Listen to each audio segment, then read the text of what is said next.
meron pong balita po mga kabida, na handa na raw na tumistigo ito kung si dating ako Bicol Party List Representative Zaldico, mga kabida, laban ho kay Pangulong Ferdinand Bongbong Marcos. This time, mangyayari po ito mga kabida sa isang impeachment trial po, Okay? Ito po ang isiniwalat ni dating Congressman Mike Defensor sa isang press conference po kanina, mga kabida. Okay?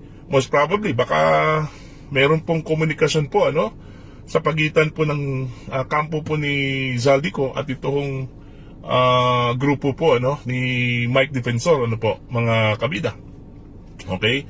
Kung maalala po ninyo, meron din komunikasyon din ito kung si Mike Defensor kay Orly Gutesa prior ho sa kanya hong testimony po dun ho sa Senado, mga kabida, Okay? So, titingnan po natin to kasi ang sabi po ni Congressman Mike, handa raw itong si Zaldico na patutunayan po, yung link at role po mga kabida ni Pangulong Marcos doon ho sa issue po ng kickback at saka corruption po sa flood control projects mga kabida.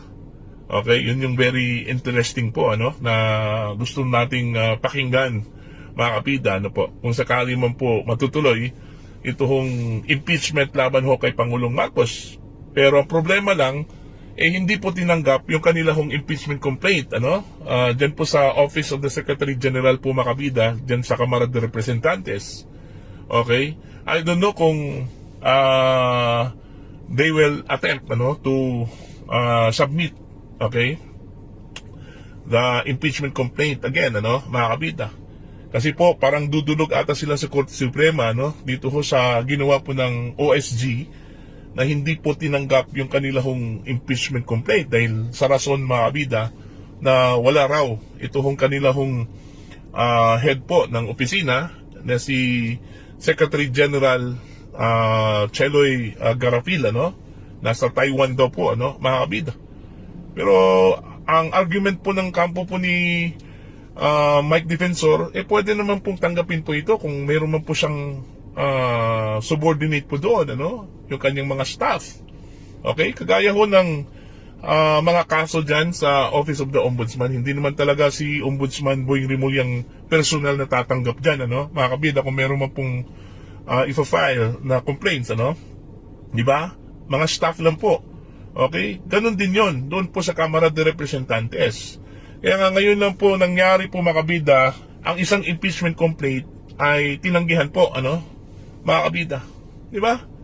So, anong ibig sabihin po doon? So, most probably, baka ayaw na po nilang mag-entertain po ng panibagong impeachment complaint, Kasi pati daw itong impeachment complaint po ng Makabayan Block, hindi rin tinanggap, mga kabida. So, ibig sabihin, iisang complaint lang po ang kanilang in-entertain po ngayon. Ito hong complaint po mga kabida ni Attorney Andre De Jesus, Nasabi po ng ilang mga kritiko, basura daw yon. Dahil parang walang substance at wala ko sa forma daw, mga kabida. So madali lang daw ang ibasura po yon, po. Yung impeachment complaint po ni De Jesus, mga kabida. So sana kung pagbibigyan po ng pagkakataon po mga kabida itong impeachment complaint po, ng kampo po ni Mike Defensor at ilang pang mga personalidad, kasi po kahapon po mga kabida nagtungo po sila sa Office of the Secretary General dyan po sa House, kasama po si dating Ilocos Sur Governor Chavit Singson, po mga kabida, at ito kong si dating Congressman Jing Paras. Subalit frustration yung kanilang inabot kasi hindi nga tinanggap mga kabida, So titingnan natin kung meron pang remedy po, kung pwede pang ihabol mga kabida yung impeachment complaint po ng mga Duterte allies against the President, kasi ngayong Monday pa raw bumalik ito kung si Cheloy Garafil mula Taiwan mga kabida. So most probably baka mag-attempt na naman po itong grupo po ni Mike Defensor po, mga kabida, na ihain ito hong impeachment complaint this coming Monday. Okay? Kung hindi pa rin, tsaka siguro tsaka siguro sila pupunta po ng Korte Suprema po, mga kabida. Kasi malinaw po sa saligang batas, ano, na wala hong kapangyarihan po ang OSG, ano, napigilan po ang impeachment complaint o di kaya ibasura o hindi po tanggapin ang isang impeachment complaint laban ho sa isang impeachable official po, ano, mga kabida. Kung maalala po ninyo mga kabida, ano, nagpasabog ito hong si Zaldico laban ho dito kay Pangulong Ferdinand Bongbong Marcos, kay dating House Speaker Martin Romualdez, ano po, na sila daw yung nagkapera daw mga kabida, ano, through kickbacks. Alright? Hindi lang po simpleng pera po, ano, mali-maliit ang pera eh. Okay? Una hong tumistigo dyan mga kabida, ito hong si dating Marine Officer Orly Gutesa, ano, dyan po sa Senado. Subalit tila hindi po pinaniniwalaan ata yung naging testimonya po niya, no, mga kabida. Kaya nung lumabas ito hong si Zaldico, kinumpirma niya yung testimony po ni Gutesa, mga kabida, no, na talagang mali-maliit ang pera talaga, no, ang kanila hong binigay daw doon ho kay Martin Romualdez at maging kay Pangulong Ferdinand Bongbong Marcos.